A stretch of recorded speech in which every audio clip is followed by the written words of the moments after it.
Well, the LA Clippers were dusted out of the playoffs in the first round in a spectacular yet unsurprising blaze of gagging glory by the Dallas Mavericks in 6 games of their first round matchup. A series which was being dubbed as the most competitive coming into these playoffs. But predictably, all of the players on this fraud show did what they do best. Pandemic P returned to his playoff form. Little game James Harden was crippled by the weight of the massive turd hanging in his pants, as he has been for the entirety of his postseason career. And of course, Kawhi Leonard didn't even play in the series barely at all.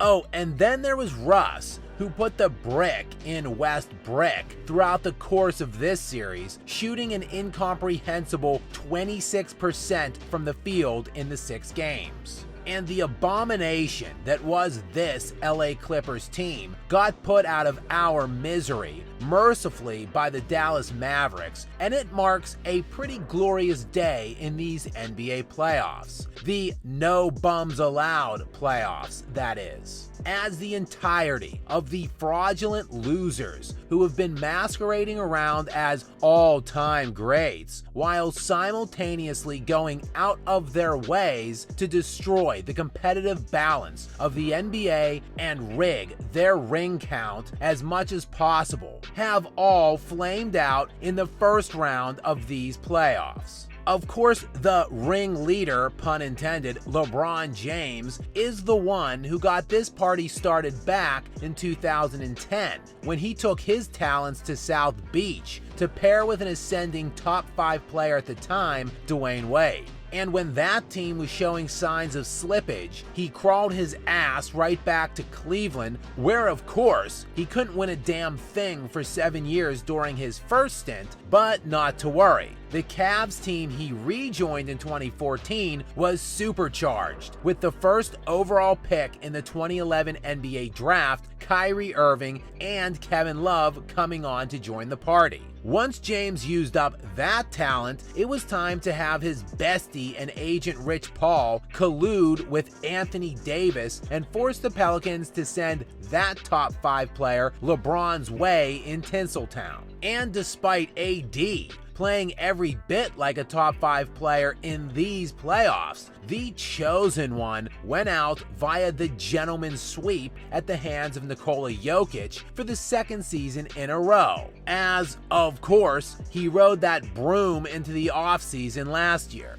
And speaking of sweeps, we then had Kevin Durant, who has been bouncing from one super team to the next for the entirety of his 17-year career, starting with his Thunder squad comprised of Russell Westbrook and James Harden.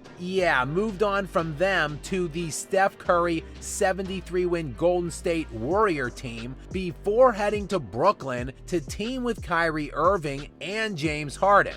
Then finally demanding a trade to Devin Booker's Phoenix Suns team and adding Bradley Beal in the offseason.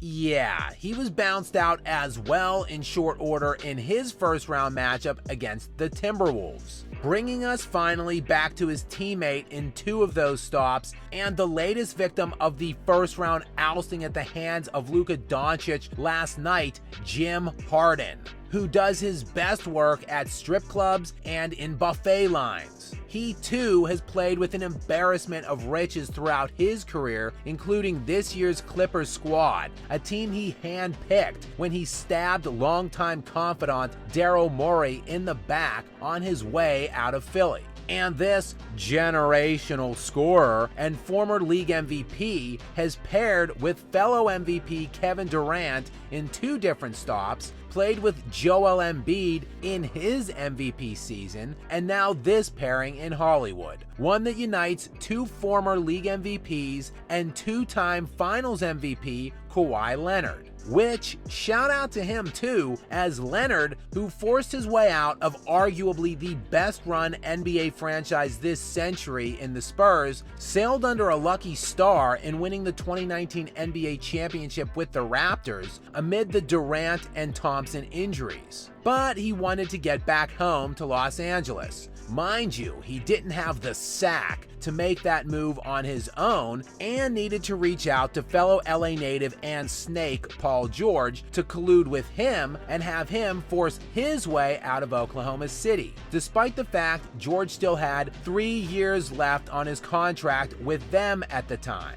Pretty cool! Pretty damn cool! Woo!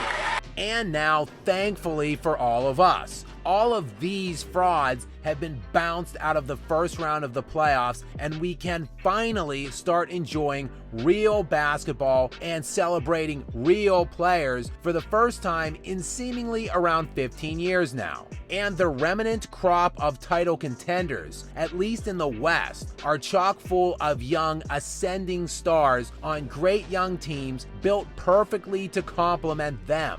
A true passing of the torch is underway here, which is currently resembling more of a hostile takeover at the moment, as MVP finalist Shai Gilgeous-Alexander will lead his Thunder team against MVP finalist Luka Doncic's Mavericks. Both players are just 25 years of age, while the other series will pit rising megastar 22-year-old Anthony Edwards against soon-to-be 3-time league MVP Nikola Jokic, who he himself just turned 29 years old in February. The future is here for the NBA, and unlike in past eras when the all-time greats aged out and there was a fundamental feeling of sorrow, this changing of the guard should be met with an eager anticipation to rid the league of the bums that have been destroying it and usher in a new crop of ambassadors that can finally start the healing process.